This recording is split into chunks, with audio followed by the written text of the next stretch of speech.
मेहंदी रचाई ले लू हथवा में जाता रुपिया जी के सथवा में। मेहंदी रचाई ले लू हथवा में जाता रुपिया जी के सथवा में। भइल कसूर की जाता दूर हमके भोरलू मीठी बतवा में। मेहंदी रचाई ले लू हथवा में जाता रुपिया जी के सथवा में। मेहंदी रचाई ले लू हथवा में जाता रुपिया जी के सथवा में।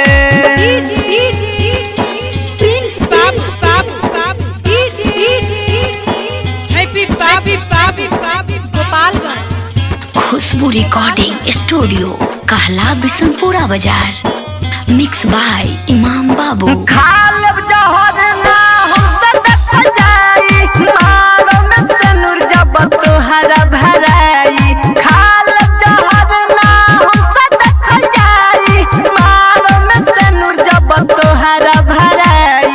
जिंदगी बदल दिल कटवा में जिंदगी बदल दिल कटवा में जाता रुपिया जी के सथवा में। मेहंदी रचाई ले लू हथवा में जाता रुपिया जी के सथवा में।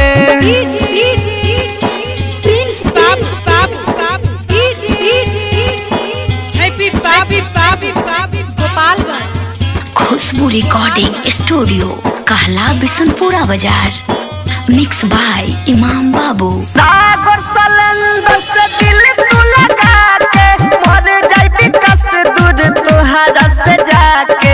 सागर सलंदर से दिल तू लगा के मर जाई कस दूर तोहरा से जाके। प्रिंस रेहान रोई रतवा में अरुण उजाला रोई रतवा में। जयबू जबी मामा जी के सथवा में। मेहंदी रचाई ले लू हथवा में जाता रुपिया जी के सथवा में। भइल कसूर की जाता दूर हमके भोरलू मीठी बतवा में। मेहंदी रचाई ले लू हथवा में जाता रुपिया जी के सथवा में। मेहंदी रचाई ले लू हथवा में जाता रुपिया जी के सथवा में। मेहंदी रचाई ले लू हथवा में जाता